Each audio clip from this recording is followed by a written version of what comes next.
Let's go. Live from a new city. Live from a city near you.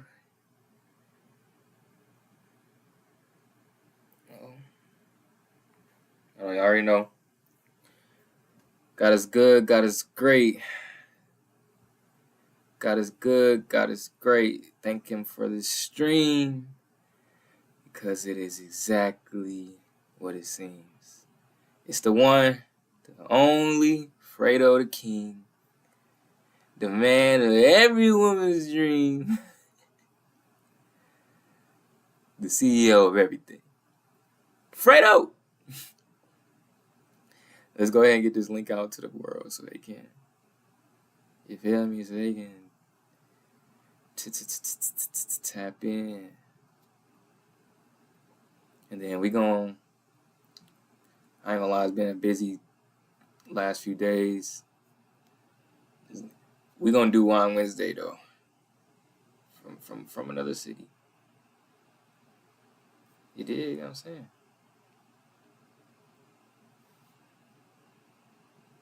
I'm gonna pop a quick little out of town stream. Got a couple things we're gonna talk about. Got a nice little bottle. I just I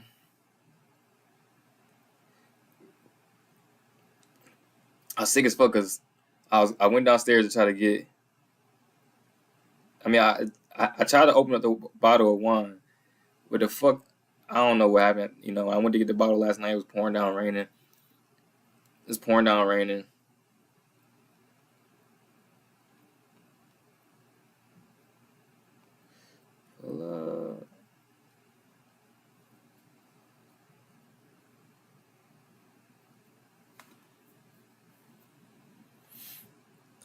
I went to try to get the try to open the bottle. I don't know. It must have been rain. It was raining super hard, so I was just trying to really get to the crib. It was getting late. It was getting late and shit. So I was really just trying to make it to the crib. Not even gonna fake. I get here to the spot. I'm like, okay, it's a perfect time. Roommate out at a little excursion. I got a little free time to myself. You feel what I'm saying? So like, boom, I grab a bottle. Bitch got a fucking cork in the motherfucker. Bitch got a cork in it. I can't do nothing with this shit. I call front desk. I'm sitting on the phone at front desk. I'm like, please tell me y'all got a wine opener. He like, don't worry, boss. Don't worry, boss. You bring me the bottle to the bar, I'll open it for you. I said, say no more, brother. And I'll bring you a few pennies for change. You know, tip the house. Don't spend it in one place. Don't spend it all in one place, brother. Got 25 cents for you. Nah, but real deal. Shit is getting really. Life is getting really, really interesting. Life is getting really interesting. Right? I keep trying to tell y'all I'm having this feeling, right, where I can feel the visibility increasing. Like I can just feel it. I can feel the receptiveness getting stronger. Like I know y'all niggas be laughing. I know folks be laughing. I know folks be seeing the video and they be laughing. Cause I be laughing. Shout out to my boy. Shout out to my dog Prue. He been on my ass for a minute. Like, bro, you need to put your streaming shit on TikTok. It's gonna blow way faster. And I'm like, yeah. You know, we done had a lot of discussions about it. Shout out to him. He hit me again when I started posting my clips on the gram of the streaming shit. You know, the monkey and shit, the content, whatever. He's like, bro, this shit is funny, dog. Like, you need to put this shit on TikTok. It's gonna go up. Like, I'm telling you, it's gonna go up. And long and behold, what's that? Oh, we're going up. What's that? We're going up. It's going up. Everything's going up, man. So I want to make sure that y'all. I don't know. I just feel like this. You know, it's just a vibe. We in a different city. We in a different city with it. We in a different city with it. So let's. And I got some topics. I ain't gonna lie. I got some. I've been writing shit down for a minute, dog. write shit down for a minute. Like just things that I think I want to just hit. I have a lot of crazy ideas, and all the time I don't always got somebody to talk to about it. So I'm like, okay, we're gonna put them on stream, but I need to make sure I remember them because I have so many.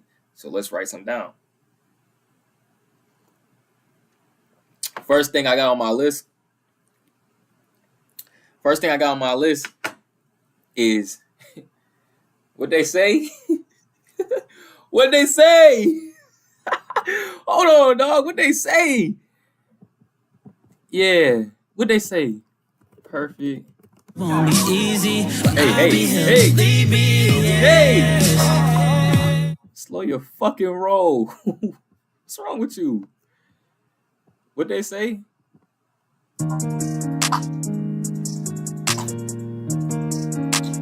Yeah. It's time, Cleveland. Yeah. It's time. They told me bust out my AP, perfect timing. Got them baguettes up on my neck, I stay shining. It's never hot around my jewelry, chasing climbing. I went and got that new Maybach, I stay grinding. They told me bust out my AP, perfect timing. Got them baguettes up on my neck, I stay shining. It's never hot around my jewelry, chasing climbing. I went and got that new Maybach, I stay grinding. Came with me, yeah they lying. Hey. I ain't even hit my Yeah, they beat. lying. I'll fuck around and get 12 tatted on my chest. Get it. I'll fuck around and get rip my chest hair until it say number 12. I'm going to the dog pound, no shirt all year. Shador, this one's for you. I can see it now. Like I can see it. They probably ain't gonna let Shador start off the back. Like no bicker. They probably not gonna let Shador start off the back. Then we gonna look like. Have y'all seen the Browns schedule? Have y'all seen the Browns schedule this year? Shador, we'll see you by week 4. We'll see you by week 4, brother. The hype will be too much. The proof in the pudding will be too much. It's just like by the time we get to week 4. Either we have to play Shador or we have to give the whole organization the door. Move the whole organization if y'all don't want to win. If you don't play Shador Sanders, you can't convince me that you want to win games this year. And if you don't want to win games this year, just rest all our best players so nobody get hurt. You see what happened to JOK? No. If you really want to if you want to tank the season and you want to lose all the games next year, Browns, don't play Shador Sanders, no problem. But don't have us sitting around believing that we got a fucking chance this year that Shador Sanders might play and shit, and then nothing fucking happens, okay? So just get on with the shit. If we gonna tank the season, just come out and say it out the get-go. We tanking the season.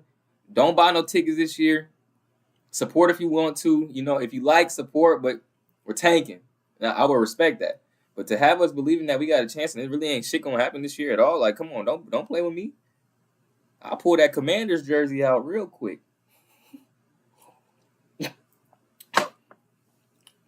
All right. Let's see.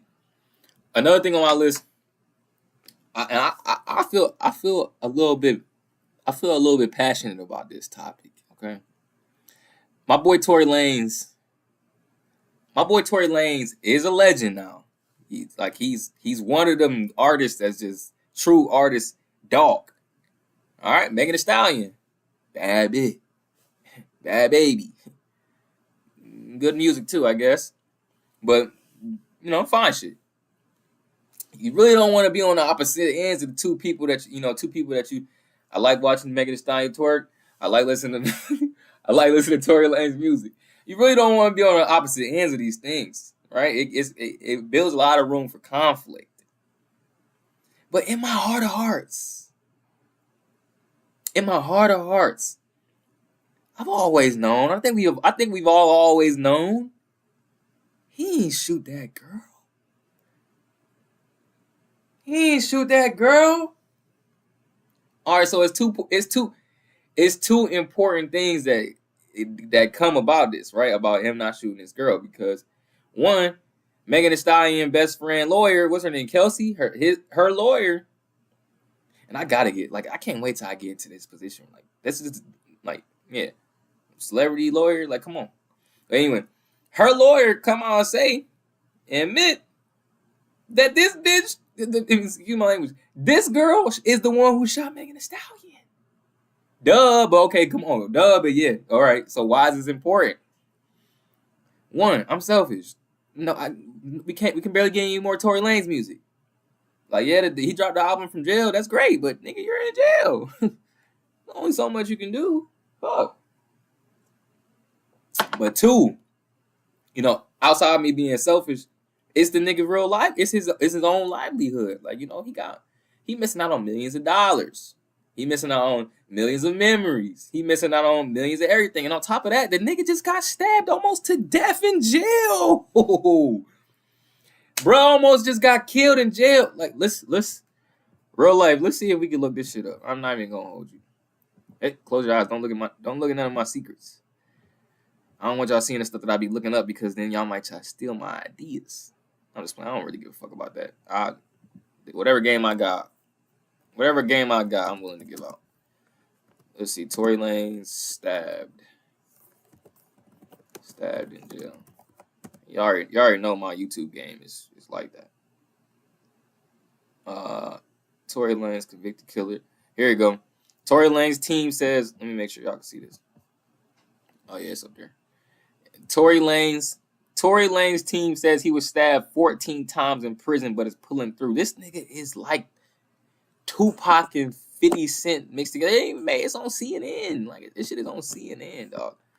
I even seen on the first time I seen this shit, they talking about he got stabbed in the neck and the back of the head. Like, how are you alive?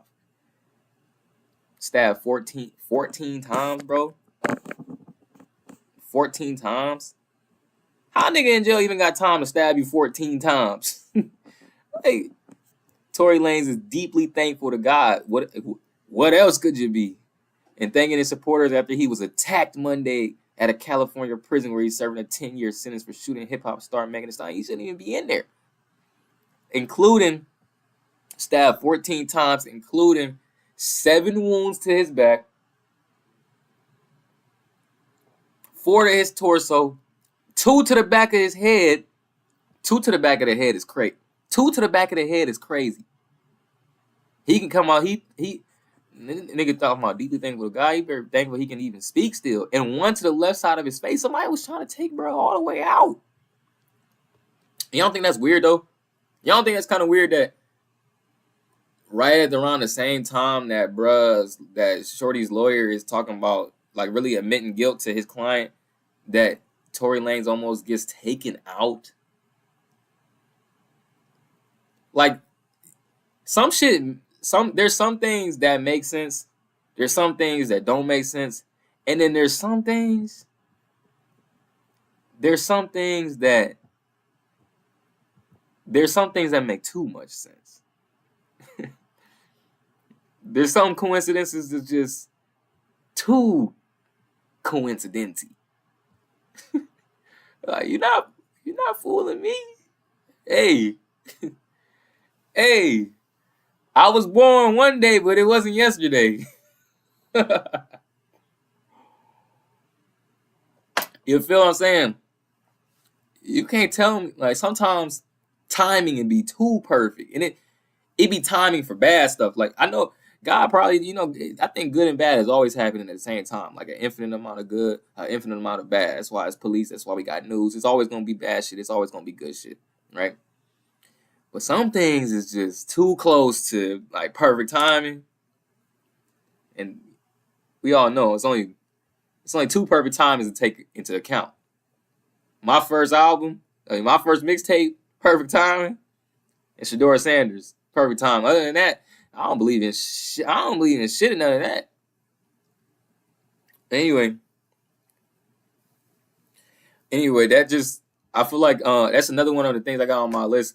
I got a long list of stuff to talk about. I don't even know if I'm gonna hear everything today, but that kind of feed right into another thing I got on my list is, like, why is the world Why the world want men and women to be beefing so bad?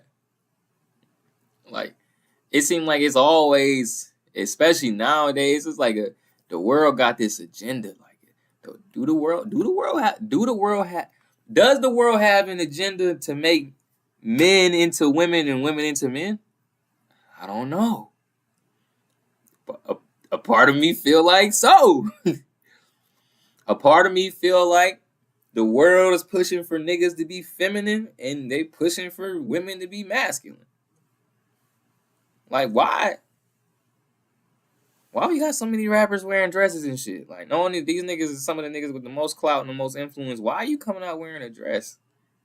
Who making you do that? How much money you getting paid for that? That make a nigga, not a nigga like me, but that make a motherfucker question throwing that dress on, especially if that's all they there for anyway is bread. And somebody like, look, we're gonna throw you a couple of these. All you gotta do is hit the runway in this, bruh. Like, why I gotta wear a dress? Don't worry about why. Don't worry about what we want you to do. You want the money or not? And these niggas' souls is already sold. They like, shit, yeah, throw it. Hey, send the invoice. Shit, it's only a couple hours wearing a dress, no big deal. And no, they don't understand.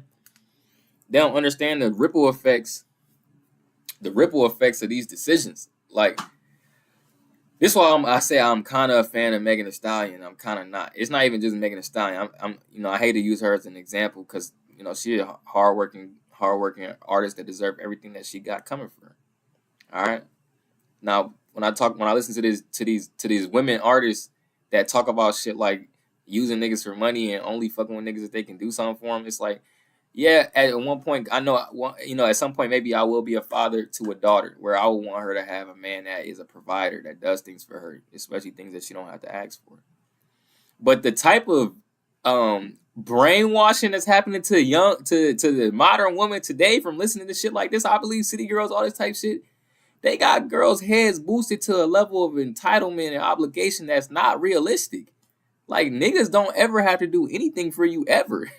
You gotta understand. Like, everyone has to understand that nobody has to do anything for nobody ever, and men get that because we men, that it's all the things is not handed to us.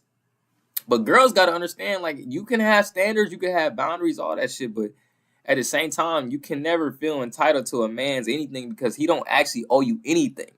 Like, anything that that man does for you is bonus. Is bonus. Because the only person that has to do something for you is your father. That's the only person who's actually obligated to do something for you.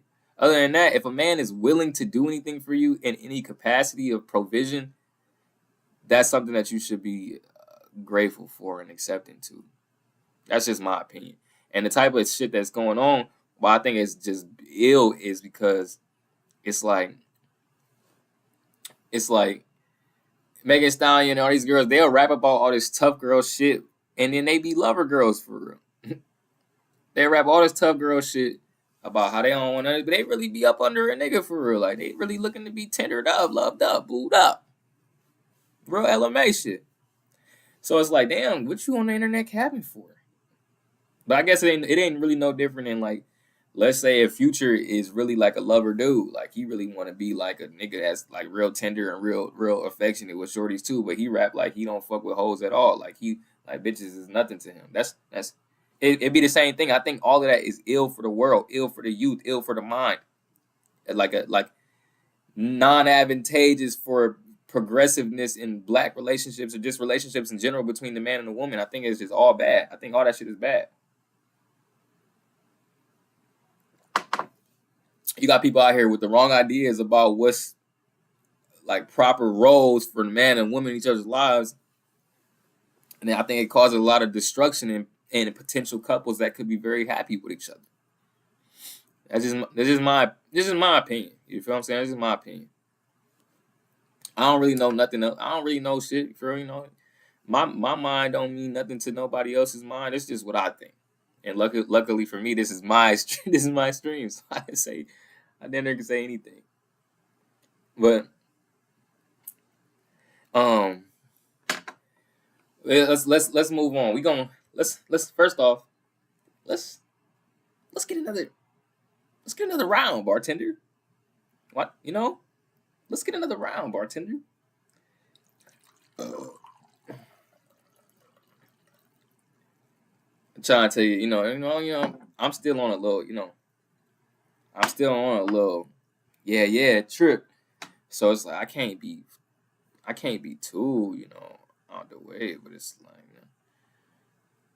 still enjoy myself. Still enjoy myself. Anyway, I want to talk about celebrity letdowns. Damn, man, it's like all my heroes is falling. It's like all my heroes is falling. That shit really made that shit is really like that shit real life sad. Like a celebrity, there's nothing worse than your celebrity, the one that you've backed and bigged up, start doing some flawed dumb shit. It's like, damn, I fuck with you forever. I'm starting to get a little quieter about it. I swear to God, bro, Kanye my favorite artist, bro. Kanye my favorite artist. I swear to God, since he dropped that shit about his cousin, I have not. I mean, since he dropped that shit about his cousin, bro, it's been tough to have Kanye conversations. I mean, it's been tough to have Kanye conversations, but because it's like we not Kanye, so we don't really understand his mind. We just have our own perceptions of the information we receiving. But it's like, damn, fool, I'm your fan, bro. I get you got to get this shit off your chest. I get it's driving you crazy, like all the stress and all the stuff with your family and your ex-wife, but we your fan, bro. We the niggas that's fighting for you in the trenches, arguing in battles, debates. For you, you gotta hold it down for us, bro. You can't be out here throwing vicious ammo to the opposition. How are we supposed to win these fights? Off of just love and loyalty? I can't talk about family. Family matters forever. I can't talk about college dropout forever. Some of the niggas that I'm arguing with don't even know college dropout. All they know is you today, Kanye. And I'm telling you, I want to fight for you, brother. I want to fight for you, Kanye. I want to proudly and loudly. But you got to stop feeding ammo to the ops. You making it real hard for us to win these fights and these arguments, these debates. When you throwing out vicious ammo to the ops. Okay, please. Okay, and even another one. Diddy. I was a Bad Boy Records. Bad Boy Records. Right next to Interscope. That was like, I think Interscope just fire. Like the building and everything, I think this thing is fire. Like, I just think they fire. But Bad Boy, Rock Nation, I'm thinking that like this is like some home run hitter shit. Nigga came out the fucking mud. A&R made his own label. That shit is a legend. That shit is legendary. Big fan. Every time I change, every move I make. Hold on. Hold on. Come on. Let's get me right. Come on.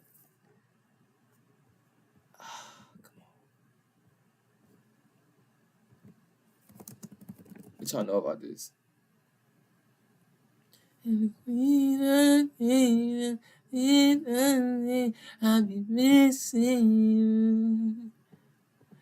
This like I still remember when this shit came out on fucking MTV Jams, like driving that motorcycle on that long road. Like this was my shit at a time. Diddy was my dog at a time.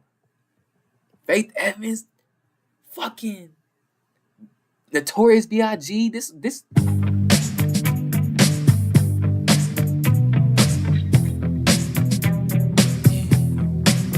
right here, tell me what goes out to everyone that has lost someone that they truly love. Check it out. Seems like yesterday we used to rock the show. I lace the track, you lock the flow. So far from hanging on the block for dough.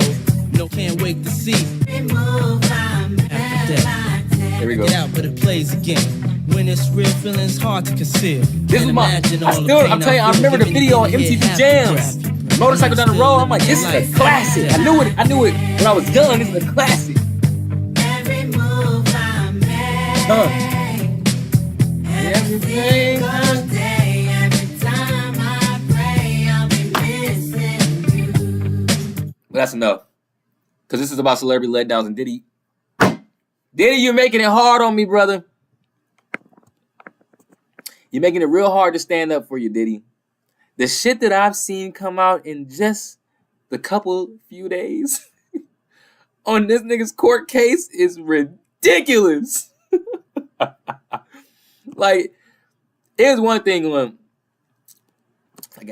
he was an R. Kelly fan, like, and stuff was coming out about him pissing on girls and shit, and then the big thing come out that put him in jail. It's like, damn.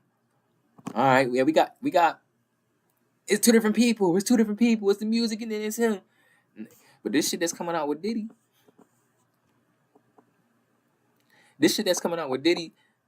I'ma always rock with bro. I ain't gonna hold you. Like, he free nasty, he just free nasty. That's his life. Bad Boy Records will always be elite in my heart. Do whatever the fuck you want. But I'm just telling you, if you care about your fans, us out here in the trenches, Diddy, Kanye, if y'all care about y'all fans, the ones that's fighting for y'all in these comments, cut it out. Cut it out. Please, cut it out. I don't know how much more I can take.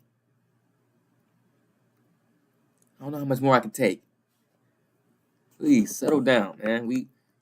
Let's get back to the things that we know how to do. College dropout.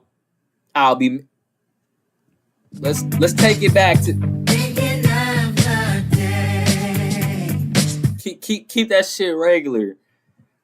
Fucking talking about. I don't even want to repeat this stuff. Wait till Sunday when we get on guilty or not guilty, and as I'm representing him as his lawyer, we can get into the stuff that we heard on this case. But nah, man, these celebrity letdowns be the worst, man. It's like that's one of them things that really break your fucking heart. Like, your favorite player break his leg, Derrick Rose blowing out his knee. You know how fucking sick I was when Derrick Rose. You know how much shit I talked on behalf of Derrick Rose. How much I guaranteed niggas that the Bulls is getting ready to win the ring. I guarantee, and I just felt so right. I guaranteed niggas that Derrick Rose was gonna win MVP that year. I guaranteed niggas that Derrick Rose was gonna be NBA champion that year. That Jimmy Butler was the next one up. That Carlos Boozer was him. Joakim Noah was him. Carlos Dunleavy was him. I don't think I played another team in 2K. You know how much my heart was broken when that nigga blew out his knee in a game where they was winning with like basically none of the game left and he didn't even need to be in. And this nigga, not only, I think, what's crazy in hindsight, why it hurt so bad that he blew out his knee, I think everybody knew it was never going to be the same. Like, shout out to Derrick Rose. He still ended up putting up a 50-pointer with the T-Wolves and shit. He's still that guy. He's still that nigga. But I think we all knew it was never about to be what we knew it was supposed to be. And them type of celebrity letdowns, it's like you be attached to you so invested. Some shit hurt that you're not even invested in. When Paul George blew his leg out, I felt like I blew my leg out. But when Derrick Rose tore that ACL, I swear to God, that changed my life. I swear to God, that changed my life. It's like I tore my ACL with him. I feel like I had been grinding. Like, I went to Memphis. Like, I played at Seminole. We blew up. Matter of fact, I feel like when he was on the ground crying, making noise like he was in pain, I felt like I was on the ground doing the same thing. It's like we blew our ACLs out at the same time. Even when he was trying to make his comeback and he was dropping them Adidas videos with him working out, I felt like that was me in the gym working out. Like, yeah, we on the way back. I knew he was never coming back. I knew the Bulls was never gonna be like that again. And that's what really hurt when he tore the ACL, because I knew healthy D Rose, nobody's fucking with a healthy D Rose. But the thing is, when you have an injury so major like that, you don't ever get back to 100%. That's why I'm super blessed. I'm super blessed and highly favored. And the worst thing that's ever happened to me is nothing. I never had no, but this one I think honestly I never broken no bones. I do be getting fucked up, like I do be getting fucked up bad. Like even as recent as when I was in the Navy, when I was in Navy jail, we used to be able to play basketball on Thursdays. That sounds so bad. Like that just sounds so fucked up. Like Navy jail, we get to play basketball sometime on Thursday. Nigga, you're a slave. Anyway, I was in that bitch scorching niggas, man. I was in Navy jail. I was in Navy jail scorching niggas. That was my NBA finals. Them was my NBA finals. Y'all was in there tearing niggas up, boy. I don't know. It's been a couple times in my life where I've been really, really just on fire in basketball. The first time is when I first learned how to shoot. I used to shoot with two hands from the side.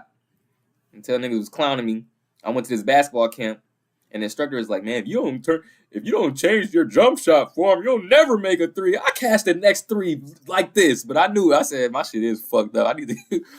My shit is fucked up. I need to get in the lab and change this. Like I just got a lot of pride. I just got a lot of pride in my ego. I got a lot of ego. So when that nigga told me I was never gonna be able to shoot like that, I knew I was gonna cash some bitches. You know what I'm saying? But that's when I first learned how to shoot. I watched. I don't even know if I should tell you this because I feel like it's kind of embarrassing, but it's like, what the fuck else you gonna do? Like, I played soccer first. I played baseball for a long time, and then I didn't play basketball, so I had to learn it from scratch. So I used to watch Steph Curry videos in slow motion, so I could look at his jump shot form. And luckily, I had a basketball hoop in my backyard, and I'd go outside and I would shoot hundreds of jumpers as close to Steph Curry as I could. And then I would record myself. Shooting so I could see what my form looked like until I felt like I got kind of hooked up. And then next thing you know, I'm taking so many jumpers. Of course, I'm going to get better at shooting. So, 1 + 1 = 3. I just got better at shooting. That's just what it is. But that's one of the times when I first got like really good at shooting, and I got me a little bit of a handle. I still ain't had no left hand at this time, but I really ain't need it. I was on some Klay Thompson, no dribble shit. Like I remember in gym, I used to be scorching that bitch up. No kizzy. I used to be in gym scorching that shit. I'm like, I'm about to make varsity. Not. But anyway, this other time though is in Navy jail where at this point I would say I'm pretty decent at basketball. Like no bullshit. Like I'm a winner I'm just a winner, and I'm just hungry to win at sports. I hate losing, so I just do whatever it takes to win games. That's how I always been. Even when I was ass at basketball, somehow I always scored. Somehow, as a little nigga, I'm up in the trenches getting rebounds, getting tap ins. Somehow I'm in the crowd of 5 people throwing up a jumper, throwing up a little floater. Anyway, I'm just hungry to win. But at this point, I can do a few things on the basketball court. Left hands, right hands, little crossovers, little post game, little turnaround J's, little floater game. Definitely could pass. Definitely could defend. So at this point, I'm pretty nice. So I was really tearing niggas up in the Navy jail. In the Navy jail league, I was tearing niggas up until I think it's probably one of my last days before I was getting ready to get out. Oh, I tore my ankle up so bad, fool. I never really been hurt before, like ever. I'm hurt so bad. Like I had to walk around. Well, I ain't have to, but they gave me crutches to walk around Navy jail. Now in the Navy, you gotta do a whole bunch of bullshit. So it's like you gotta do a whole bunch of like formations, like lineups, like get up early in the morning and do shit. But them crutches get you out of almost everything. I think I broke my other ankle on purpose to have the crutches longer. To be real, I'm just playing, but I really dragged that shit, like drag that shit so I can keep them crutches. But at the first few days of the injury, my ankle was probably, hold on.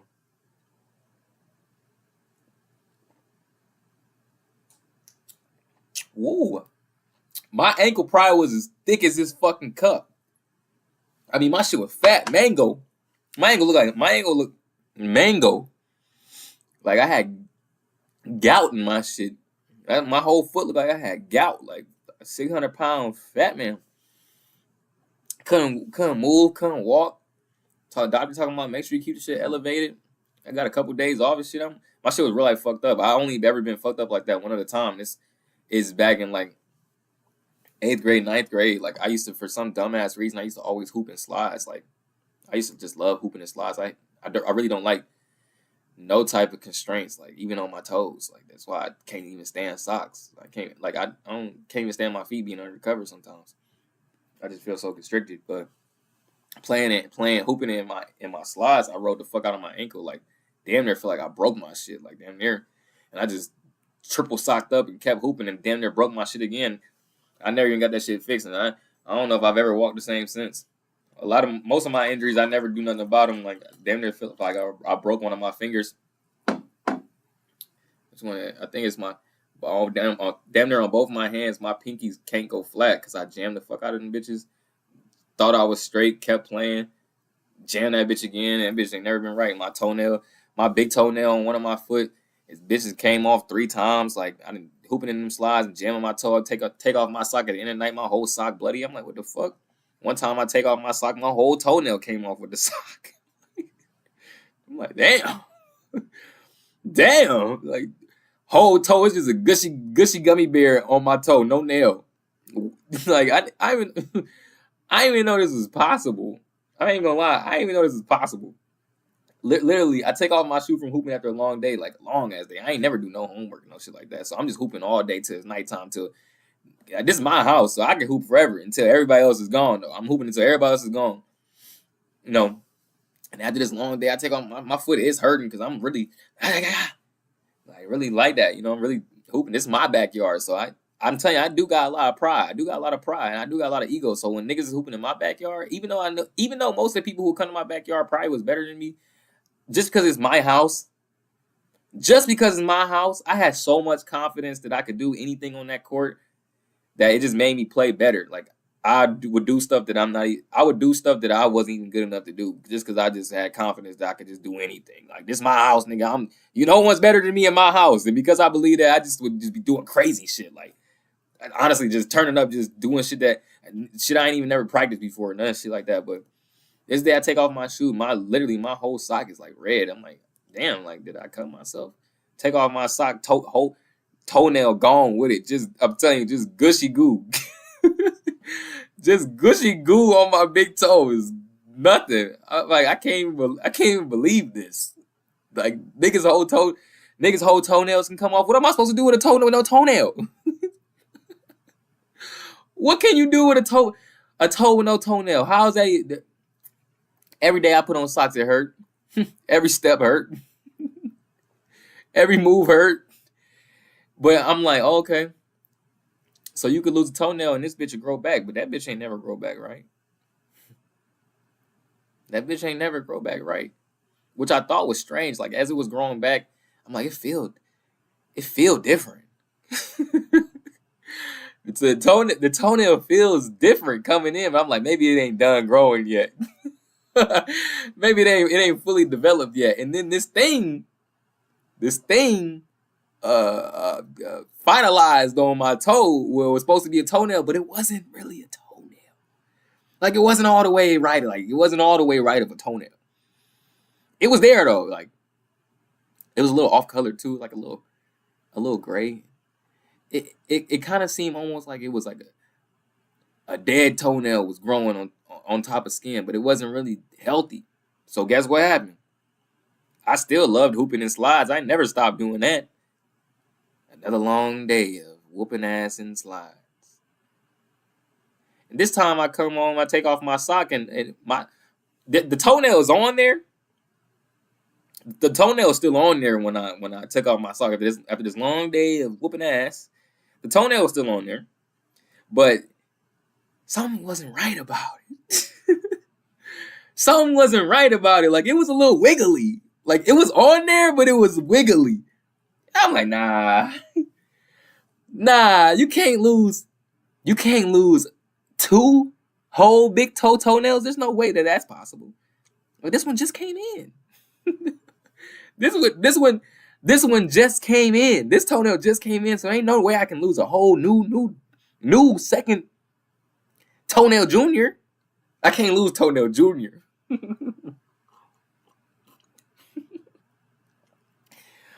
But long and behold, that bitch got wigglier and wigglier. I mean, it just started getting wigglier and wigglier and wigglier. And one time, one thing about me, I love to clip my toenails. I love toenails. I love to clip my toenails. So I do it often because when I was younger, I guess I got this condition. I got this condition where my toenails kind of grow a little bit into the skin. You feel me? Like if I take too long to cut them, they grow out and then they start growing into the skin. It can get real bad. Like my grandma, she a real one. My grandma a real one. Like I really see my grandma love my grandpa to death. Like even take care of his toenails, take care of his feet, soak his feet, make sure we can get the skin soft, we can get the toenail out of there. But it's something I had to monitor growing up, so I just had to create a habit of cutting my toenails and fucking around, get some satisfaction out of doing it. So with my new wiggly toenail junior, one day I'm just doing a regular little run through, just scouting out the territory, seeing if anything needs to be, attacked. And I'm like, oh, my big toenail, the wiggly one, toenail junior, he could use a haircut.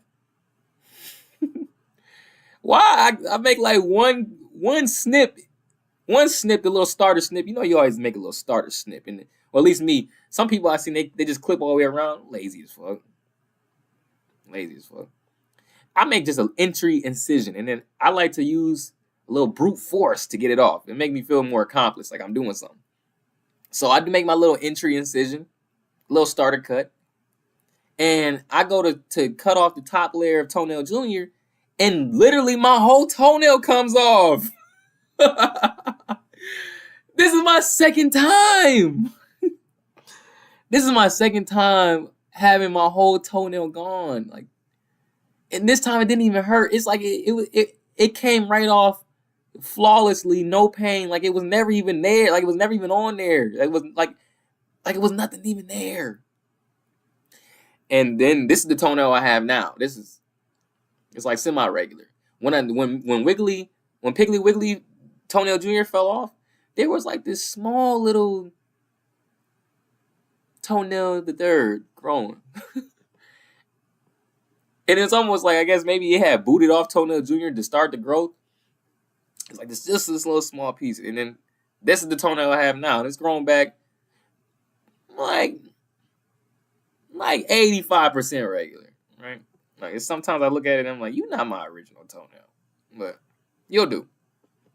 Because at least you'll stay. At least you'll stay on. I won't hoop in slides no more. I can't guarantee that. I can't even make any promises about anything. But I believe this toenail is here to stay. So RIP to OG toenail. RIP to toenail junior. And gratitude to toenail the third. We love you, bro. You've been holding on. You've been doing your thing. I ain't gonna lie.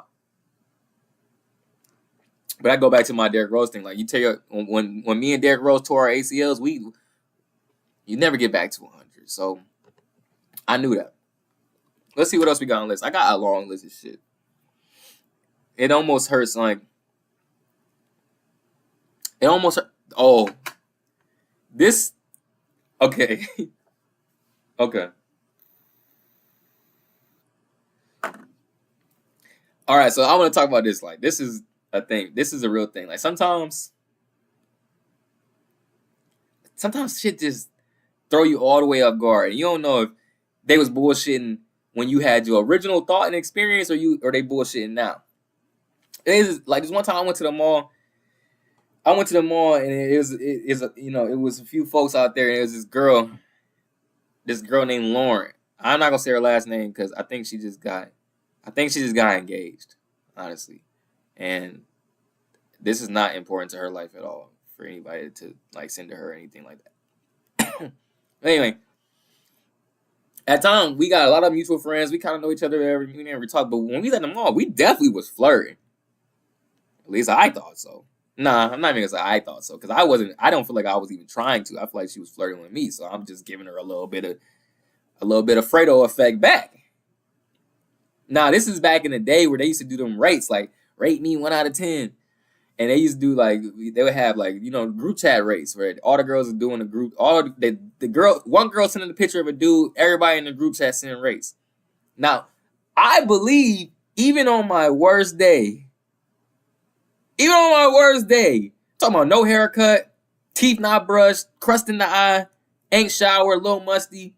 Even on my worst day, I believe I'm still about a 5'6" on my worst. That's the worst I could look. I still feel like I'm a 5'6". So, and sometimes I wouldn't even like to do these group rates because I'm like, it's a lot of cap that's built around the internet because of other people's perceptions that come in. I'm like, you know what? Fuck it. I see a lot of hoes. I see a lot of hoes in here that I know that I like. Let me see what they think about your boy. Excuse my language. So they throw in the rate, and I'm getting like, and at the time I was a little, I was a young boy, young Fredo, still handsome, still funny, small though, small, little head, ain't really growing to all my facial features yet. I still about a 7 though. I was about a 7 still. Strong 7, like one of them strong 7s one of them lucky 7s. Yeah. You'd be happy to have this 7, like, you know what I mean? All the girls in the group chat, they giving me solid numbers. Like they giving me solid numbers. Like it's running through like 6s to 8s. The shorty that I'm talking about just at the mall flirting with, this bitch gave me a 2. I'm telling you, I done seen some real ugly motherfuckers. And even the nicest shorty would give him a 4-5. This girl gave me a 2. Ain't no way. You gotta be a monster. You gotta look like a monster to be a 2. I ain't never been a 2. Even when I was 2, I wasn't a 2. And I just felt so confused. Like, either girls are really dumb sometimes, or they just full-fledged liars. I ain't never been a 2. Ever. But this okay, this is a good segue, because I do got a question for the people out there. I do got a question. Because I do believe like social media play an impact. Like, somebody else gonna see what you say, so sometimes it can alter how people say things. It can alter people's decisions to support things. It can alter people's decisions to stand on the same side as things. So my question is, in today's world, is social media a fully integrated piece of a person's personality today? Like, a lot of times people try to act like, okay, social media in real life, they are different. Yes, they are different. But people try to act like, oh, the shit I post don't have nothing to do with me. The shit that I like don't have nothing to do with me. Then what do we got to do with? What do we got to do with?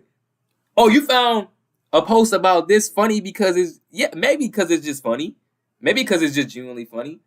But when it be videos about specific things, about specific points of views, about ideas that you liking, you're not just hitting the like button just cause.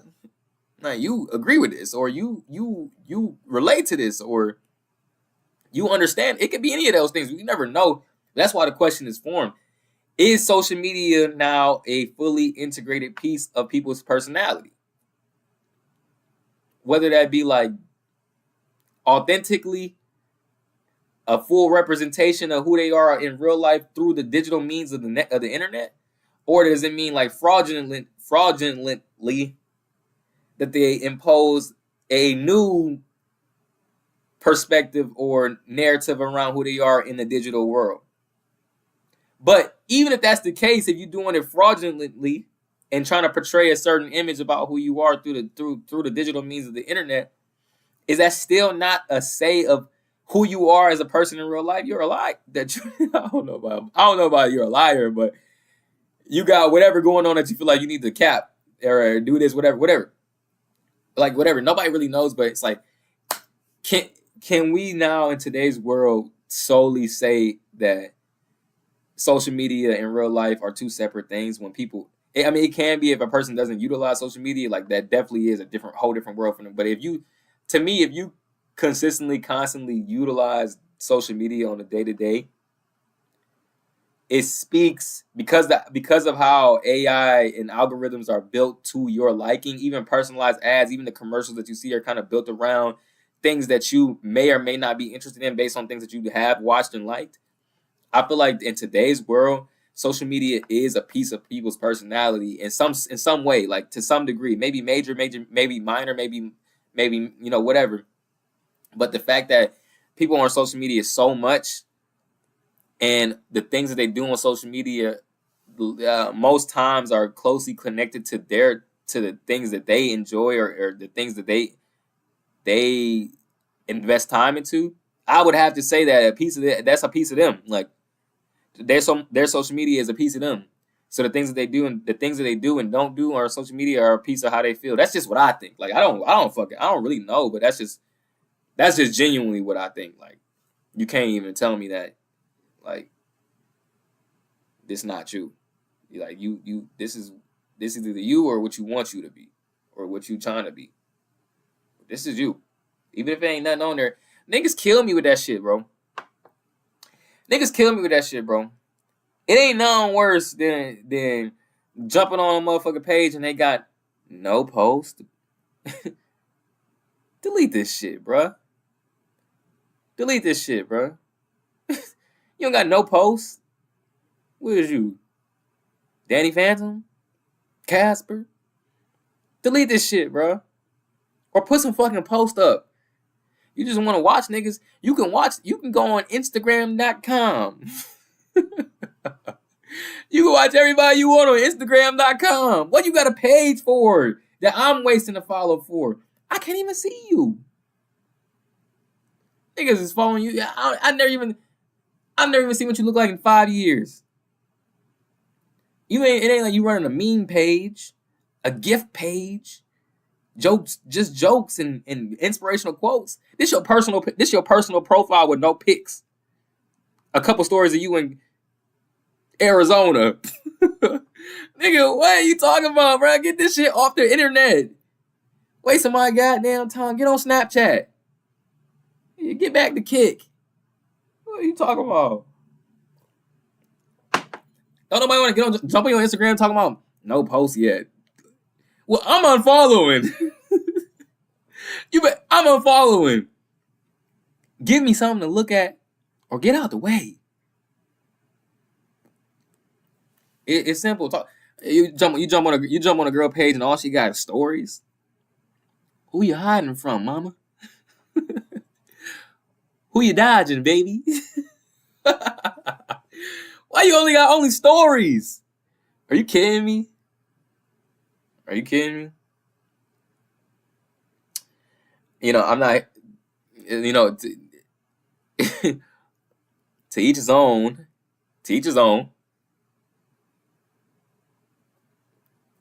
But personally, that grinds my gears. Okay. There's another thing that grinds my gears is there's so much stuff that just gets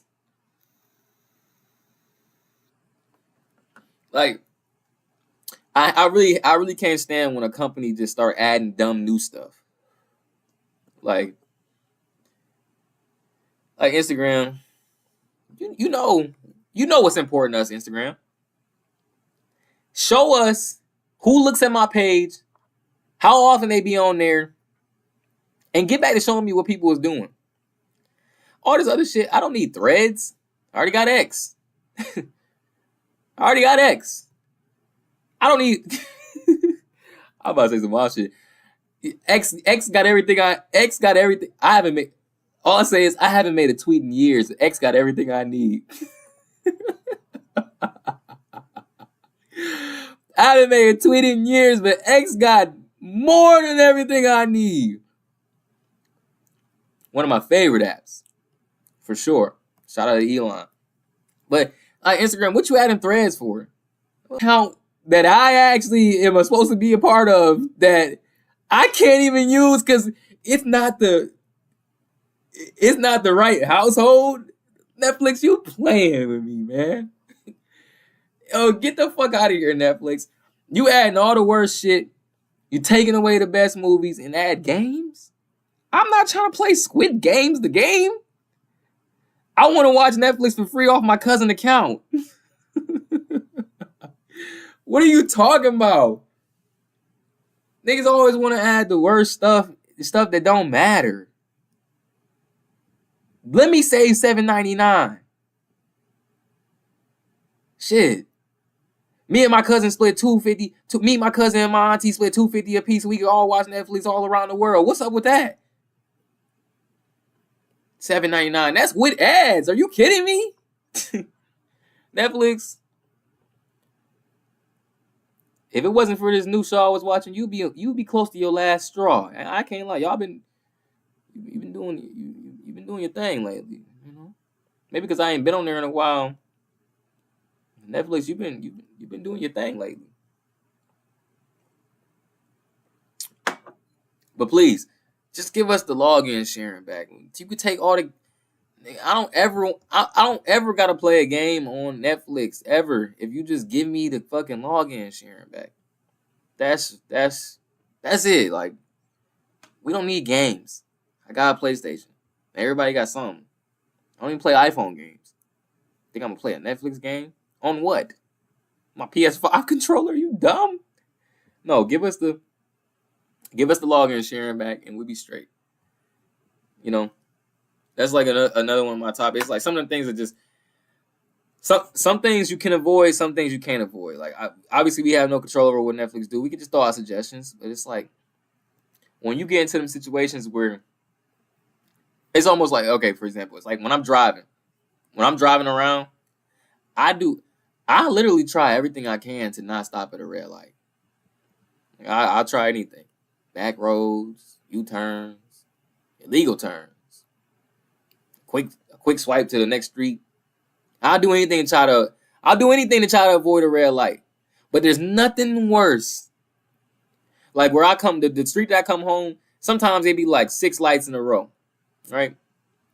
It's nothing worse than when you driving down the road, every light's green. But they've been green for a while. They've been green for a while. That's one of them stale greens. And that's when you know you about to get hit. Because this is the thing. You never know which green was the first stale green.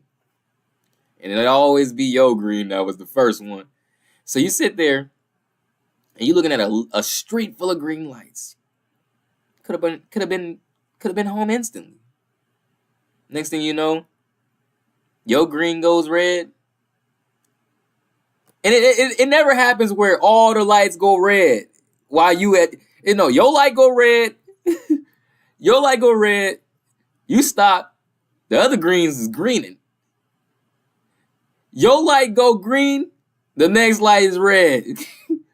Next thing you know, you stopped at every red light down the road. A 5-minute trip just turned into 12.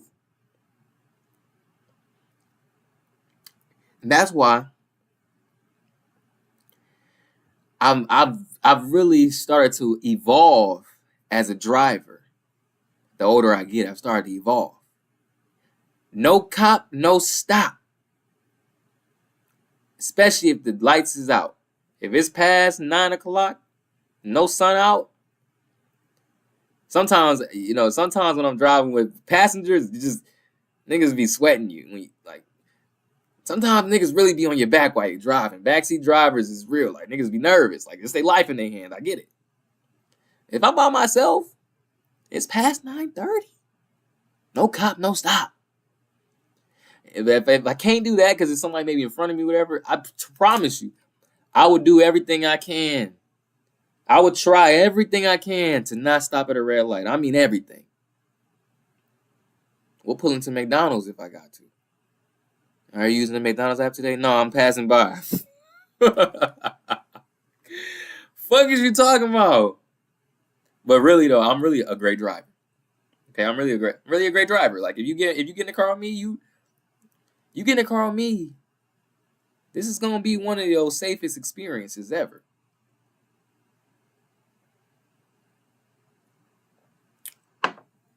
I'm talking about we could be on whatever, high speed chase, rob a bank, just got drunk, came from the club. You get in the car with me. This is gonna be one of your safest drives ever. You could just kick your legs back and really close your eyes. I'll let you know when we get to the final destination. Speaking of final destination, I really want to see that. Can we get into the trailer? Can we watch the trailer? Y'all okay with that? Are y'all okay with that? Are y'all okay? We watch the trailer real quick.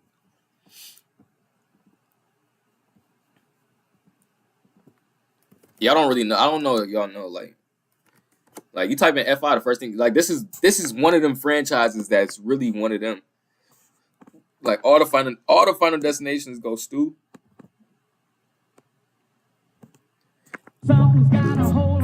They all go stew, but this. Drinks all around. Wait, let me explain. All the final destinations go stew. Like from when I was a kid, they've always gone dummy. But it's been a minute since they dropped a Final Destination, and this is one of the movies where all the deaths be like this. It's cinematic as fuck. So you know this shit is bullshit. Like you know this shit is fake, but the deaths be so fucking real. Like it be so fuck. The deaths be so real. It's like damn, this shit real life could happen. Like you watch one of the Final Destinations where they driving behind one of them trucks on the highway and then logs come out and smack this nigga in the fucking head. You'll never drive behind a semi. You'll never drive behind one of them big boy trucks again. You just won't. Because it's not because that you fear that this is gonna happen to you. It's just like Final Destination show you. It is one of the movies that give you new concerns to be worried about. You know what I mean? Like look at this. Look at this. That could really happen. Now, the crazy shit about Final Destination is the fact that this could really happen, but what happens after this could really happen is what fucks you up.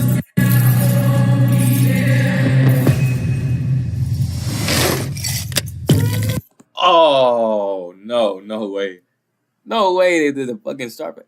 What? All right now, I'm a bit older. This is kind of bullshit. But this could happen. Family, you don't get to pick the one you get. Just gotta love the one you got. Yeah. Corny ass line. I don't want to say this nigga deserved this. But first off, what are y'all drinking? Soda water? Get some Tito's in there. You get some Tito's. See, he has some Tito's. You wouldn't even need all that damn ice and shit. You just take a shot right back and have a good time. Get you some of that Don Julio Gonzalez. That's my uncle, by the way. Y'all didn't know. A lot of people don't know this. A lot of people, I know y'all don't know this. If you look at it, hold on. Cause I just know y'all don't know this, and it's not fair if y'all don't know this. Don Julio Gonzalez. Okay. This is the guy that the shit that y'all guzzling down in the club. 1942. Don Julio Reposado. No, give me Don Julio Blanco.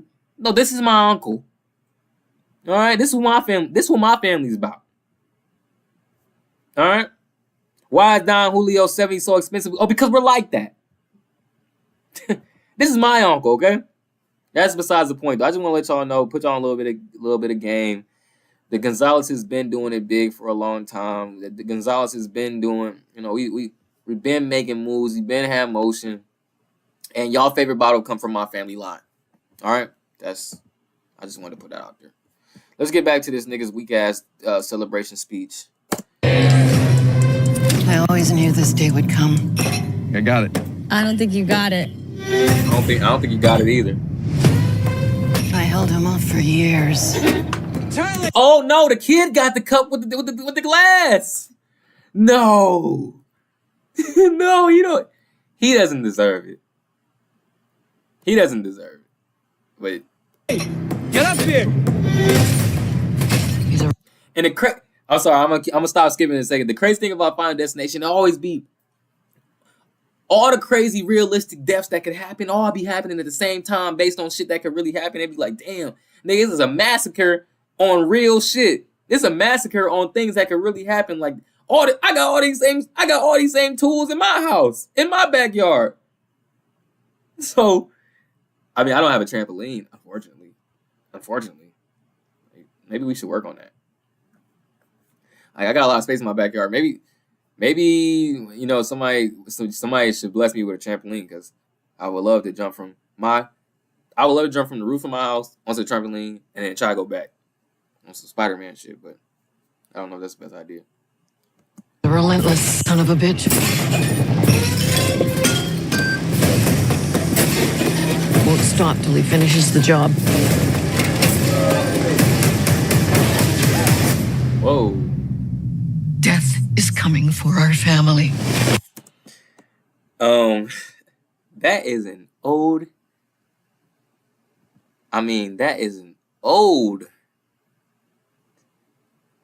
Nasty look. I mean, this woman looks. You can tell she been dodging death for decades.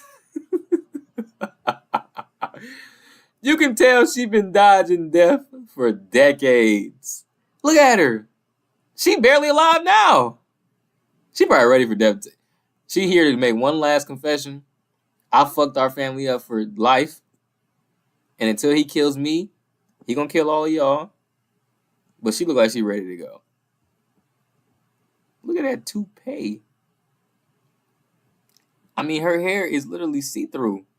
This bitch is stressed. I can see right through. I've never seen a translucent wig. Death is coming for our family.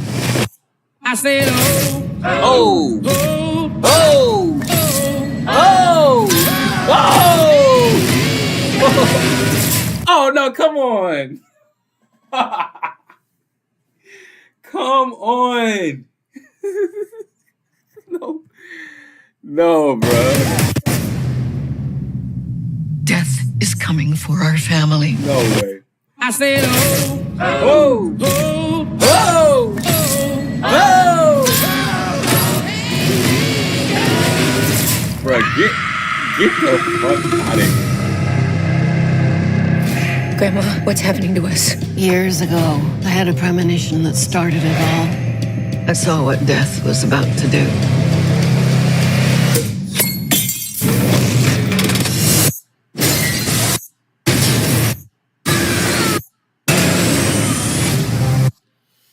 I'm not gonna lie. If I'm out for a night like that, and I like shit like that. Like I like rooftops and high rise shit like that.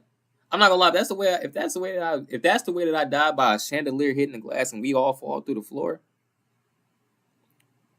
Oh my god, oh my god, that company better hope that I don't survive. I'm talking about they better hope that I can't even breathe in a coma. That shit would have my name on it so fast. That'd be called the Gonzalez Rooftop Grill and Bar so fast. Everything about that place is turning into my. I'll have to own everything. I'll have to own everything. Somebody from that company better come into the hospital and put a pillow over my head and take me out, because the level at which I'm assuming, I hope I'll be in a coma. I don't even have to know how much the court cost is going to cost me. We suing these motherfuckers to the end. I'm taking everything. But if I swear to God, if that's the way I go out, I would be just so sick. Nigga die in luxury. I tell you right now, that money don't mean a goddamn thing. Because there's a homeless nigga on the ground. It's right as these niggas falling through the floor at a luxury, high-rise, 5-star restaurant. It's a homeless nigga on the ground with no money looking at them like, damn, these niggas are stupid. I saved a lot of lives that night. Everyone needs to get off the dance floor! Lives that were never meant to be saved. But death doesn't like it when you mess with his plans. Damn, I wonder what the hell that bitch did. Imagine getting cracked by a piano. Like, what? That's like that show, A Thousand Ways to Die. Some of the shit of how people was dying is like honestly ridiculous. Like I don't know if 1,000 Ways to Die was all factual. Like, are all these ways is how people die? Like one of the episodes, somebody masturbated to death. Like, is that really real? But why would they lie? I guess I don't know. This book, it will show you everything you need to know to keep our family safe. It all started with Grandma. Death is coming for us because we were never supposed to exist. What? Only by embracing death will it pass you by. Maybe death's not actually coming for our family. Because that would be I can tell you right now, maybe you're dumb. crazy. Like this like, if you have a kid, and I get it, like kids be having imaginary friends and shit. But you got a kid start saying shit like, oh, I've been talking to my friend in the closet. And they drawing pictures and it's like this dark figure and shit. Like you can't, a lot of times, like the older I get, I start to realize everybody not crazy. Like some niggas is crazy. Some folks is dumb and crazy. Some shit not.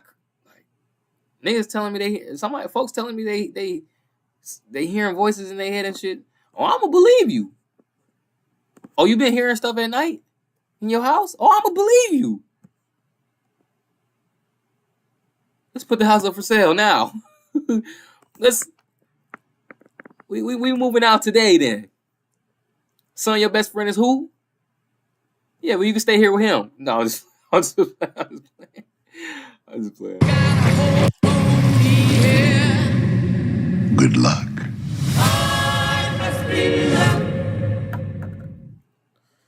Well, who the fuck was that guy? The Grim Reaper or something? Why death ain't coming for him? Anyway. Yeah. That Final Destination shit, I really want to see that. I really want to see that. Because it's just, there's nothing better than that. That remind me though. When we thinking about Final Destination, I'm just thinking about just driving and stuff. Like, the other day I was driving and I was real life. It was kind of heavy traffic, but only on one side of the road. Unfortunately, I'm on the side of the road that doesn't have heavy traffic, but there is a car that's moving at 2 miles per hour. And you know, sometimes people engines be blowing out and shit, and they'll put their emergency lights on, like go around. No. This person just moving very slow, and I'm getting pissed off because I got a boo boo. Not even gonna lie, I got a boo boo. This person, you know, I usually do it. You know, one of those when I get home. It's just regular schedule. Like I have a very healthy system, so it's almost time. This person's going 2 miles per hour though. I finally was able to squeeze over, look over. Guess what? Guess who it is? You know who it was. Your grandpa. You know who it was. Just grandpa cruising. And to him, he probably was going 100. To him, he probably was going 100. But in real life, he was going 2 miles per hour. And I started to think about it. I'm like, I know my grandpa. I know my grandma. I know my nana. These are old people.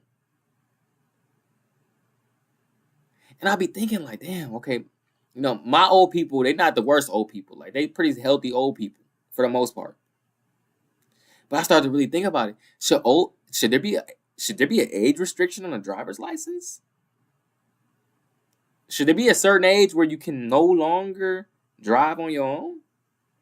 You know how like when you a 16-year-old, you have to drive with a permitted driver in addition to you legally. I was in them streets. Way before then. I still remember in 10th grade. In 10th grade, my sister a little bit older than me. She just went off to college for her first year. You know, typical at schools. First semester, they can't have a car type shit. My sister had this little beater in the garage just sitting there. I think this might have been 11th grade. Maybe I was in 11th grade. My sister's like, I think my sister, she a year older than me, but she 2 grades above me. I think I was in 11th grade. I had just transferred to Benedictine. I'm trying to flex, go back to my home school, flex. Fucking, I know the beater in the garage, key in the cabinet. Shit, I ain't had no license yet, but I said, fuck it, I'm taking that bitch to school. We pulling up. Let's go get Wendy's. Yeah. I used to do crazy shit while I'm driving too. Like, I thought I was, what's old boy name from Fast and Furious? Toretto? I was driving like this. I'm driving down the street, looking at my homeboy in the passenger seat like this. Guess what? Don't be scared. I'm running through stop signs, looking at him the whole time, thinking I'm Toretto from Fast and Furious.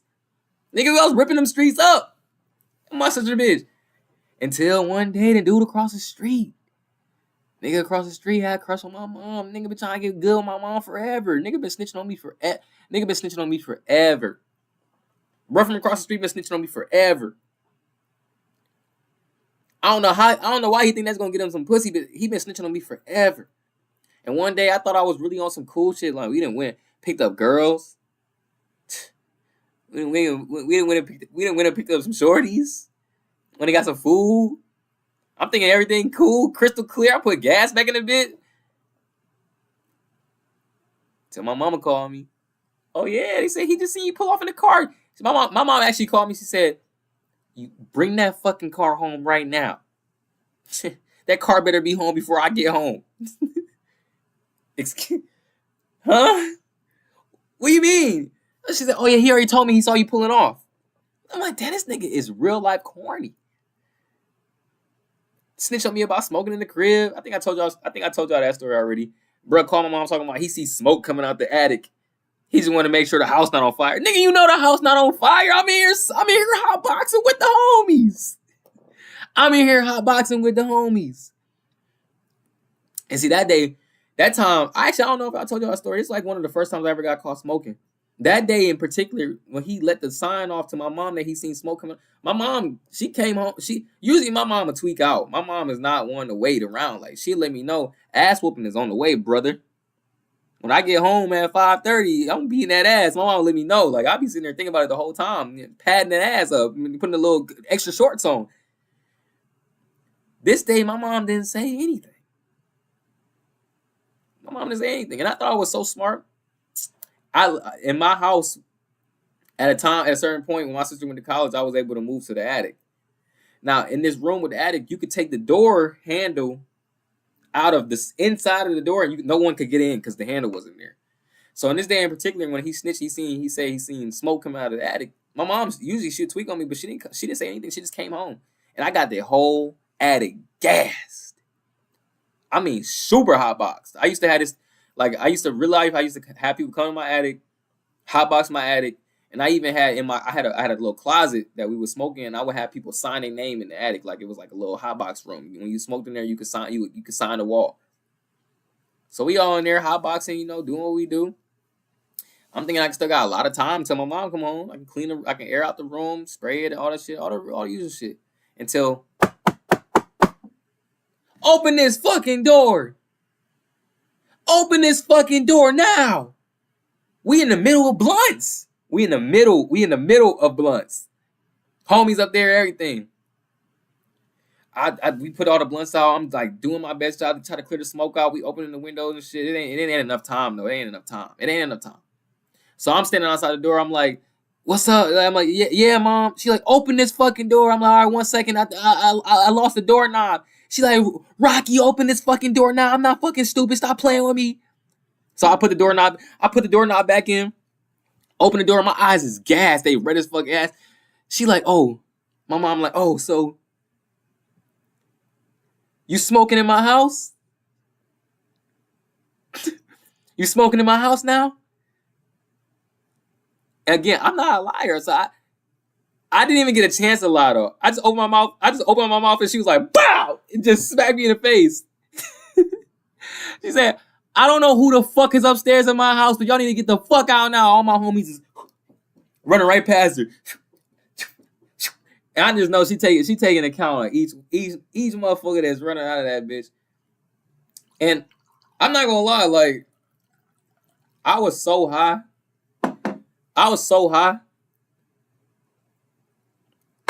I didn't even see my homies run out. After my mom smacked me in the face, I never even turned my head back. I never even turned my head back. I just kept my face whatever way she just smacked it. I just kept my head that way the whole time. I didn't even want to look at her no more. And even when she was talking to me, I just kept my head sideways. And I just accepted the fact that I was getting ready to go on punishment and everything. But also, I just felt so good because I was high. I just was really just soaking in the fact that we just had a great session. That's fucked up. That's really the truth. That's really the truth. But anyway, what was I just talking about? Oh, the driver's license cutoff. Anyway, I just got way off topic, but excuse me. This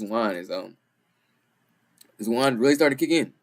But anyway, the driver's license cutoff. Should there be a driver's license restriction, age restriction, where, I mean, you still are adults, so I'm not gonna say that they can't be able to drive, but you should just be required to drive with a passenger that is a little younger than you, with viable eyes and viable awareness and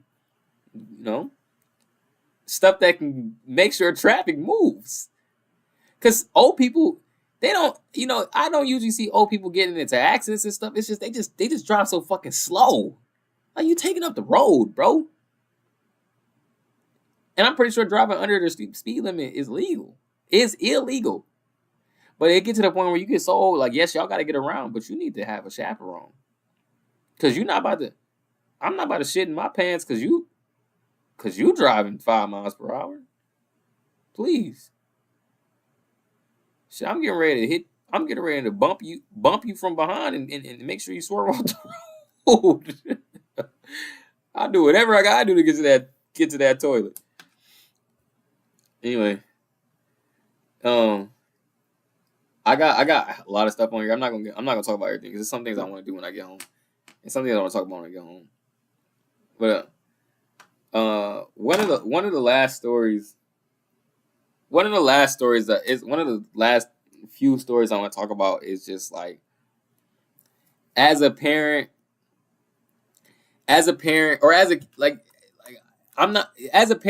what type of punishments actually work? Okay, like what type of punishments actually serve the real purpose of punishment? Because, like, I used to get my ass whooped all the time. I was okay with it. It's only gonna hurt for a little bit. I used to get my stuff taken all the time. I was okay with it.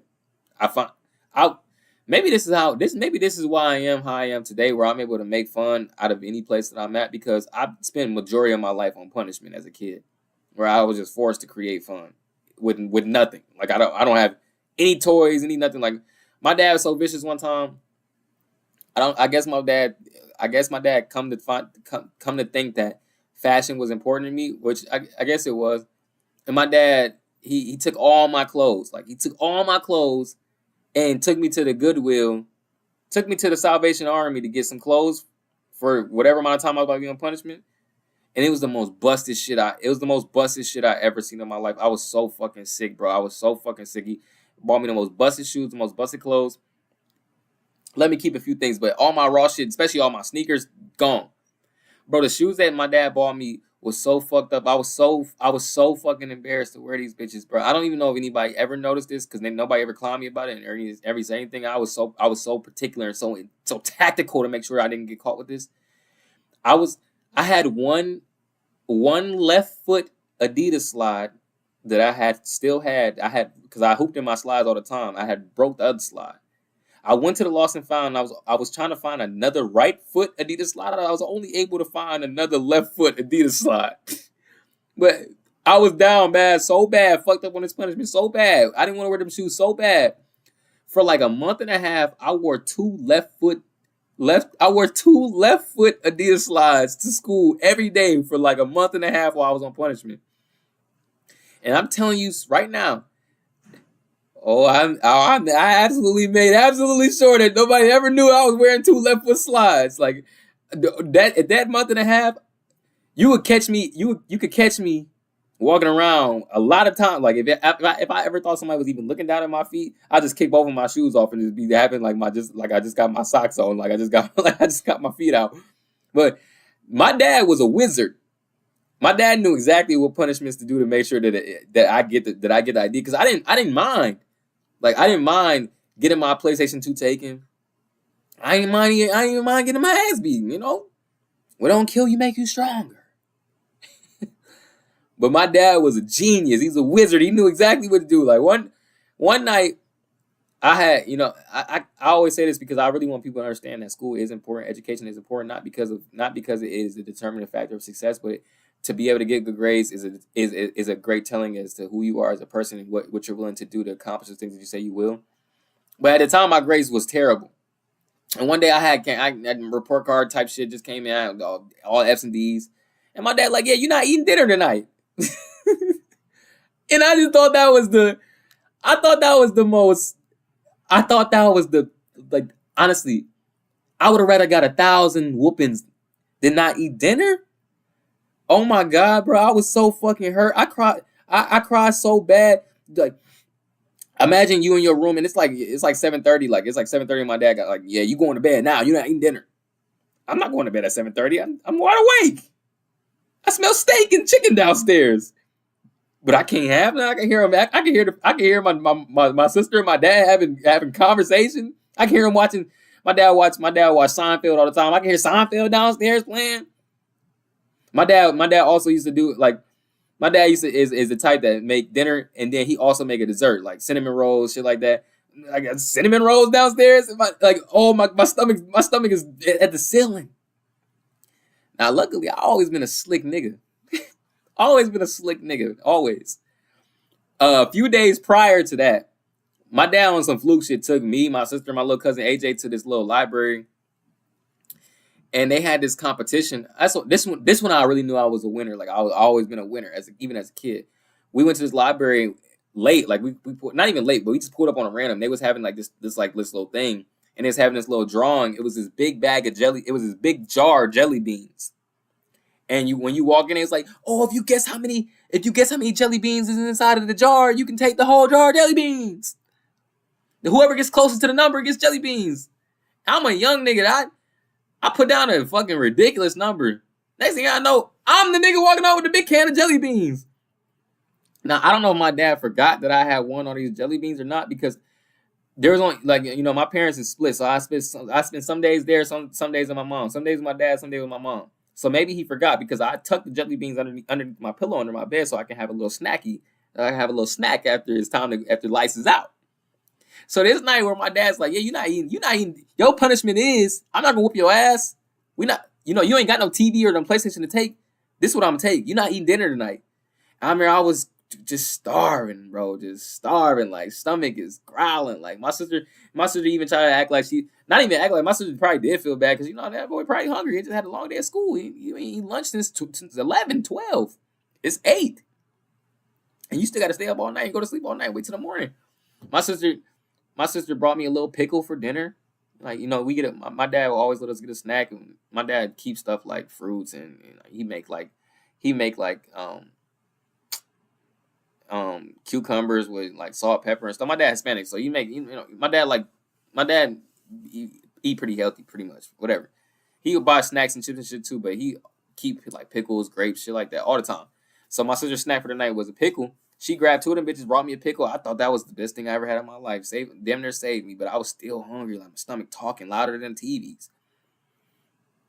My dad didn't know though. I had this jar of jelly beans under my bed, under my pillow. I had this jar of jelly beans under my pillow. And I ate probably about 1,000 jelly beans that night. But the fact is, my dad truly was a wizard. He always knew what was going to connect to me to really make me feel that I did something wrong. Because other than that, I barely did. Even as a kid, I kind of feel like some of my actions was justified. Not to say that I was like above being wrong. Sometimes my mom even told me one time, like, I remember I was forever to let y'all know, like, when I was growing up, my grades was bad, so I spent a lot of time on punishment. There's one day, I think it's like either 6th grade, 7th grade, or 8th grade, we had homecoming coming up, and I was on punishment, of course, because my grades was bad. And I asked my mom. My dad put me on punishment. Like my dad was the one. Like my mom is a woman. Like and I'm a man. I was a grown boy. So my mom, even though I live with my mom mostly, my mom would look for my dad for authoritative action. My dad would decide the punishments and shit like that. And my mom would too, but sometimes if it was really bad, she would bring my dad through and they would come up with a punishment together. And this punishment that this time my dad had decided that I was not going to be allowed to go to homecoming, but I was just like, I needed it. I needed it. Everybody was going. The girl that I'm trying to fuck with at the time, she's going there. I'm like, I call my mom because my friends live across the street, right? My friends and their mom was wondering if I was gonna be able to get her if I wanted to ride to the homecoming dance. But I told them I was on punishment and shit. I wasn't gonna be able to go. So I called my mom and I told her like, Mom, I know I'm on punishment, but like this is homecoming. This is like 8th grade homecoming, 9th grade homecoming. This is my first home, whatever it was. And my mom just told me, and that's how I know. My mom is Sagittarius. I'm a Sagittarius. I don't know what that means, but me and my mom are pretty similar. My mom was like, listen, Rocky. She's like, sometimes you got to make decisions, and you just gotta just be okay with what happens from the result of that. She's like, I'm not telling you that you can go to homecoming, that you can skip out on your dad's punishment and go to homecoming. But she's like, I'm not telling you that you can't go either. I'm not gonna be home till late tonight. I can't control what you do. You have to decide as a man what actions you want to take. And then based on the actions you take, you have to deal with the consequences laying the bed that you make. I'm like, Mom, this sounds like a lesson. But it sounds like you saying I can go to homecoming. And I'm going. My mom was good at punishments, but she never really hit as hard as my dad. But that night right there where my dad was like, yeah, you're not eating dinner tonight. Oh, I felt that. Yeah, I felt that. I knew I had fucked up. What you mean? I was literally in bed crying, like holding my stomach. I'm like, this nigga is really not gonna feed me tonight because I got bad grades. I'm his son. You're not gonna give me no food because I got bad grades. You gonna let me die in bed because I got bad grades? But my dad knew though, because I felt that. Right? I felt that. My dad always been good at punishments. It's like, for example, every year, my family do this thing called the cabin. We do a cabins trip, like a little family reunion. We go out to these cabins. A bunch of our family and my family friends. We go to these cabins. We play games and we go on walks through the nature and we do all type of shit. Like we get boats, all type of shit. It's a real family affair. All the time I had bad grades. But one of these family reunions, my dad, real life, he's so slick. Like this nigga is a genius with punishments. Not gonna lie. We driving there, playing music, we having a good time the whole time. Like I'm real life thinking like we getting ready to kick it. Like family reunion, it's the cabins. We getting ready to kick it. Bro, we pull up to the cabins. My dad like, yeah, you staying in the room the whole weekend. I'm like, what? He like, yeah, you're not allowed to leave this room at all. And then my dad, he go and he opened up this window, and there's a lot of areas in the cabins, but there's this one specific area where there's like a little roundabout and it's a bunch of cabins. That's like at the time, things are trying to change for our family now, and where the cabins is like where the main functions of the cabins is hosted. But at that time, that little circle area was the main area where we play all the games, where we had our main meals, where we had all the gatherings. My dad gonna come in there and open up the window, a little sliver. Just I don't know if he was trying to give me air, or if he was trying to make sure that I could see a piece of everything that was going on. That's the best punishment my dad has ever done. That hurt so bad because all I could do, and imagination will always be 10 times worse than what reality is. And the fact that I could only see pieces of stuff and I could hear everything, but I could only see pieces of what the family was doing. Oh boy, that's the most turmoil I've ever been in my life. To have my cousins running outside, Rocky, we made you like this shit. Like that shit tore me up. My dad is a genius, bro. My dad really know. My dad really knew how to make me feel a punishment, boy. Because you couldn't just whoop my ass with a belt. I eat it up. Move on. You couldn't just take my PlayStation. I'll wait it out. Oh, 2 months without the PlayStation, I'll wait it out. But my dad knew how to do things that would make me feel so terrible that I just knew I got to change. I got to make some. I gotta make some adjustments because my life is fucked up, and that's why my dad. Cause my dad really a chill nigga. I ain't gonna lie, my dad really a cool dude. My dad really a really calm dude. Not really, don't get too mad. Don't really raise his voice. I don't know if, I mean, sure he probably had to go through some things to get like that, but my dad pretty calm, pretty nonchalant, in my opinion. You know. So he really knew how to get to me because that shit had me all the way fucked up. That. Thank God for them jelly beans. Thank God for them jelly beans, because if it wasn't for that, I think I might have started. I might not be no. It might not be no Fredo right now streaming. It might not be no Fredo because our real life was hungry. It's one of them days. That must have been one of them days where lunch was weak because I was real life hungry. My dad knew that not eating tonight was the punishment that I was gonna do it all. And then listen, this I'm getting ready to wrap it up though. I feel like it's been a solid stream. We getting ready. I'm still out of town. You know, you feel me? I'm still out of town, so I don't want to just be I don't want to stream forever. But the wine is hitting me, and I don't want to get too drunk while I'm here. You dig what I'm saying? I don't want to get too drunk while I'm here. At least not right now, because the sun's still up, and I do feel like I might have to face people again, so I don't want to get too drunk. But we got some interesting players. We got some interesting players in the mix. But yeah, I don't want to get too drunk because this is what this is. I just want to tell one last story. I want to tell one last story for this good this good wine Wednesday. I want to let one more. This I was talking about this on another stream, and they clipped my stream, so I just want to say it again. But this is the last topic I want to talk about. Make sure y'all like the video, subscribe to the channel. We pushing for shit. Where we at right now? Where we at with this shit right now? We got 2,210 subscribers. You dig what I'm saying? We got 200. I mean, we got 2,210 subscribers. It's pretty decent, right? Like we making pretty good progress. But make sure you like, subscribe to the channel. There will be more. I do feel it growing in visibility. I do feel it growing in reception. I do feel it growing in everything. So it's like, just continue, bro. But anyway, the last story I want to talk about, I was talking about on the stream. Like, my dog Selena was on the stream. I was talking about it. It's like, there's just certain professions that I should never have. Like, everything is not for everybody, but there's certain professions that I should never have. And the story I was talking about was I was at my dog Selena game. Actually, she played like this little rec league, and I was thinking like, yeah, I could never be a referee. Like, them is one of the professions I should just never have, that I personally should never have, because I'm throwing everybody out the game. I'm handing out texts for free. Don't let the game be close.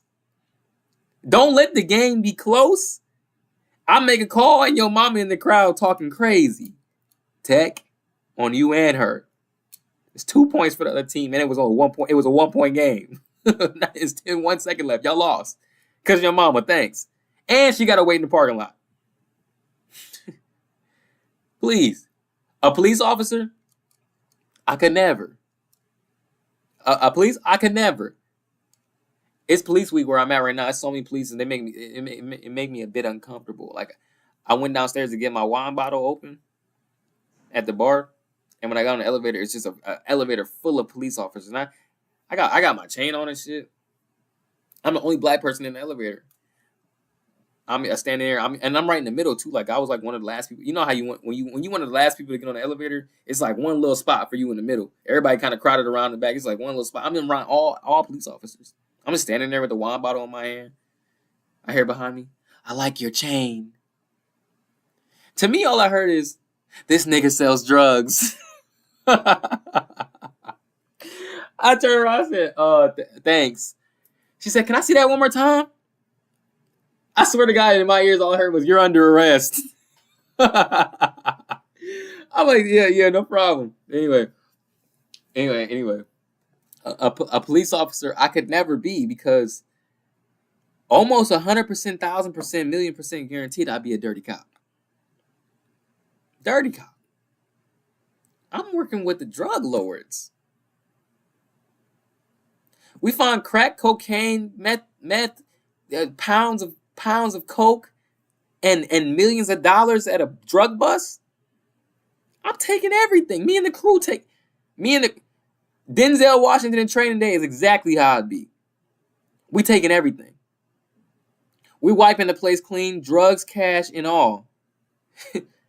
And then we reporting that the place is clean, empty. I catch a kid smoking weed.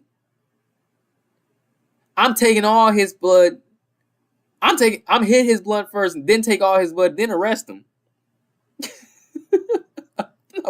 I'm not playing fair at all. A red light. If I'm a police officer, if I was a police officer, I promise you, I wouldn't even know what a red light is. Yeah, I wouldn't even know what to do at red lights. Every time there's even a bit of inconvenienced traffic, I'm turning my sirens on. I'm abusing my badge at all points. There's just some professions I shouldn't have.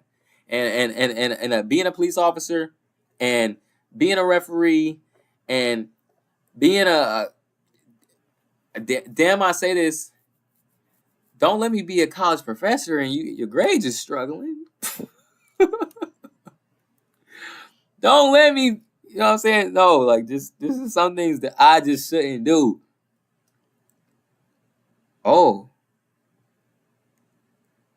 you need this class to graduate?